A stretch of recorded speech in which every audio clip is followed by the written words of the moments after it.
All right, here with Taylor Gray, Circuit of the Americas. Taylor, last time you and I got to talk was actually at Atlanta, and you talked about minimizing mistakes. How'd you feel like you did with that today? Obviously not great, right? I mean, we got a penalty at the beginning of the race, me cutting the course there through the S's. So, I just got to clean that up on my end and go back and, look where I needed to be better and know how much I needed to be more out to the right to not get failed. So, I can't thank all these TRICON garage guys enough. They brought me a really good JBL Tundra TRD Pro. Just, it's a shame at the end. We just started running out of fuel there. Just couldn't really attack and give the 11 any pressure. But then again, I can't thank Jeff Hensley enough for putting us in the position at the beginning or at the end of the race, being up front, and just got to keep executing like we are. Yeah, solid day for TRICON overall today. How do you feel about the team's performance as a whole? And really good. I mean, I don't think me or the 11s finished outside the top 10 all year. Oh, well, Daytona for me. But besides that, I mean, really good. I mean, he just won the race. I finished second. The one finished sixth, and, they're on out. So, I mean, I don't think you can really debate the fact that, we're executing on the highest level and we're the team to beat right now. Did you hear what happened to the Andretti truck? Yeah, I saw the rear end was out of it, but I didn't know what happened, why it was.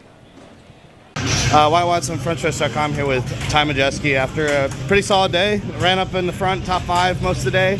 Can you describe it? Yeah, really solid day. Good execution on everybody's part. Joe had good strategy. I didn't make the course cutting or track limits mistake today. Obviously made it yesterday, costing us a few spots in qualifying, but honestly I'm glad I made that mistake yesterday because it kept me honest and thinking about it all day today. So overall, solid day, good points day.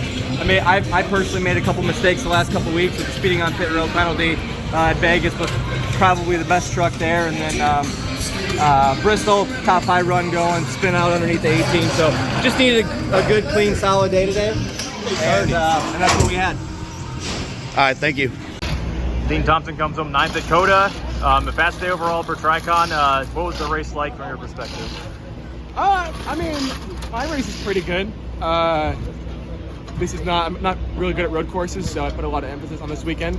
And I feel like the TRICON boys executed as a whole team. Corey won, and Jack did real well. I feel like I did real well for being 10th. I don't cover road courses. I could probably count the amount of road courses of races on my hands. So, I feel like we did well. The Thompson Pipe Group, TRICON Garage, Toyota Tundra was quick, real quick. So the driver gets a little more experience. I think we finished a little better. So. Yeah, TRICON had all 5 cars in the top 10, 1-2 finish with Taylor and Corey. Just how big of a day is this for the organization overall? It's a real big day. We work real hard. The TRICON boys, I can't tell you. They're, especially my team. The first one's in the shop, last one's out. They work their tails off. So I got tested my team, probably being the hardest workers in the whole garage. So thank you. Thank you. Jack Hawksworth finishes 6th in his truck debut at COTA. A great day for TRICON overall. 1, 2, 5 cars in the top 10. What was the race like from your vantage point? It was crazy. Obviously it was kind of a lot of restarts, a lot of stuff going on. From our vantage point, I felt we were pretty good. For kind of first stint, middle stint, definitely wasn't as fast as Corey, but had the pace I think to be maybe second or third. And then in that last stint, I was fighting with the 98, and I got up the inside of him, but I just smoked my left front tyre, and had a really big flat spot there for the rest of the stint. So that made the last 45 minutes pretty difficult. So I just tried to bring it home, but guys have obviously done a great job. TRICON guys gave me a great truck, and fun to jump in and fight at the front, and to bring it home with a nice little finish. Yeah, and there were times when you in the middle that you were shadowing Corey right behind him in second. Was there anything you had, or is anything you think you could have done better, or was he just too far ahead of everyone? He was just a bit too fast in the high speed. I felt quicker in all the low speed stuff, and then just really good in the SCs, and then really fast through that long right hander. I just felt like he had a little bit more grip, and he could just lean on the rear a little bit more, whilst when I was doing it I was sliding the truck. So he was very good in the high speed. The rest of the track I felt maybe I was gaining on him a bit, but we definitely weren't going to beat him today, but I think we could have finished right behind him. But obviously fighting and lots of the tyre, that happened. And then the final yellow. You've done racing all over the world, so many different series. Have you ever seen something as strange as a tire car just losing its rear end housing? I didn't even see that happen. So there was so much going on. I've had people coming up to me like, "Oh, sorry, I hit you," and stuff like that. Nah, man, I didn't know what was going on out there. Just trying to survive. All right. Well, congrats on the top 10. Cheers, dude. Thank you. I'm Wyatt Watson here with Frontstretch.com, here with Timmy Hill after a pretty chaotic end of that race. You're involved in the spin out there. Can you tell what happened? Yeah, it looked like, a lot of us came down to put tires on for that last stint in the race. We got stuck behind some cars that were a little bit off pace most of the day, and they stayed out trying to probably get some better finishes for themselves, but ultimately caused a little bit of chaos. I think the gentleman driving the 12, he was kind of in the way. I think the 88 moved him, and he got off course, and from there I'm not sure if he just lost control or just turned back to the right, but anyways, we got T-bone, and it really kind of ruined our day. So a lot of damage to our truck, and we got fortunate to where a late caution came out so we can put tires back on it and try to get a good finish. I think we ended up 17th today, and I thought we're better than that, but it's road course racing. And you'll be running the Cup Series race with Carl Long and MBM once again. Can you describe the feeling of that and how excited you are to be back in the Cup Series? Yeah, the Cup Series, it's a special series. I ran my last one, I believe, in 21. I wasn't sure if I ever get to drive another Cup race, so when Carl let me know that he was going to run this race and needed somebody to drive it, I was a little bit tickled. And COTA's a fun track to drive on. I thought practice and qualifying went well. If you look at the speed charts, you may look at us being towards the back of the field and say, hey, I don't know what well is, but for this team to come to COTA against Cup teams to run every single week, it's a tough feat. So I think these guys are doing a good job. They'll get this car better most of the day, and hopefully we can capitalize on a nice finish tomorrow. And what's the biggest difference you've noticed with the Gen 7 car since this is your first time in it? Yeah, I think it drives pretty well on the road course. It took a little bit of getting used to. Steering's a little bit different. The shifting obviously is 5-speed. Sequential shifting. So I had to tell myself really to pay attention to what gear I'm in, how I'm doing it. So I think the cars drive pretty well. Brakes are really nice on these cars, and looking forward to seeing really how they run in the race. All right, thank you, Timmy Hill, and good luck tomorrow. Thank you so much. We are now joined by our race winner of the XFL 225, Gray and Heim, driver of the number 11 Toyota for TRICON Garage. We're going to go ahead and open it up to questions. We'll start up front with Zach.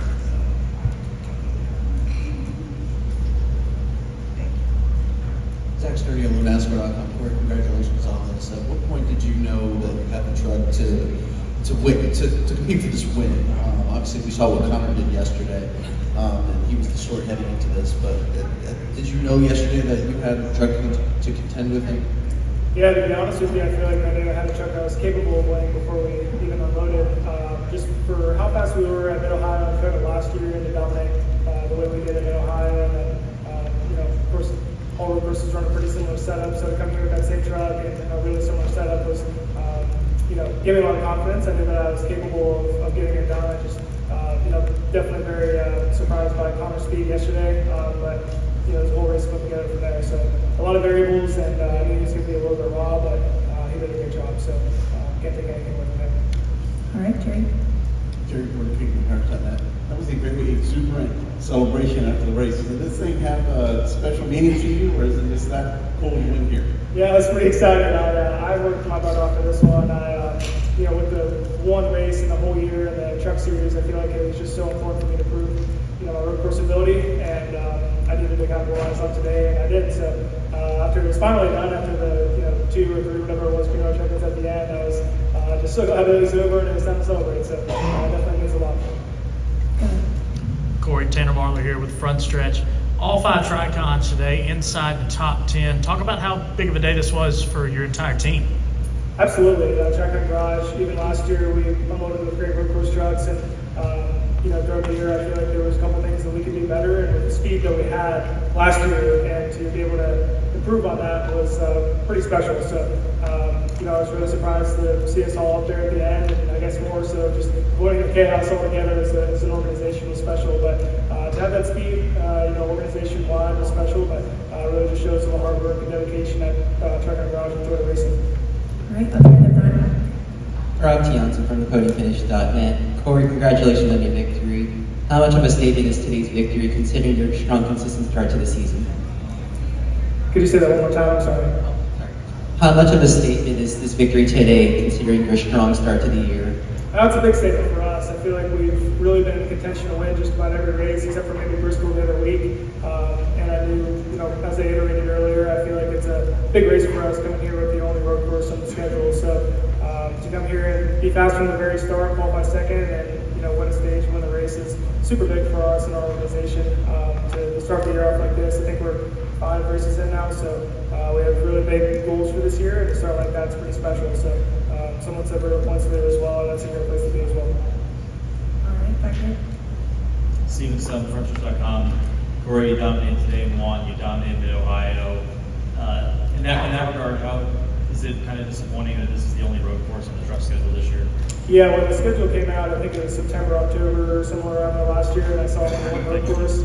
I was super disappointed. I heard rumors that there was going to be up to 4. So I think road course racing, especially with the truck series, is just an opportunity to kind of get outside of our box a little bit and showcase some different skill sets. And I put a lot of time and effort into my craft on the road courses, just between iRacing and simulator, and just asking guys who have done it their whole lives how to do it better, I guess. Just to want to come here once or one road course once is kind of disappointing, but to capitalize on the one we got is super special. Rich, I don't know if this is Corey, I don't know if this is something you're aware of, but obviously, first there's that late restart, then there's another late restart.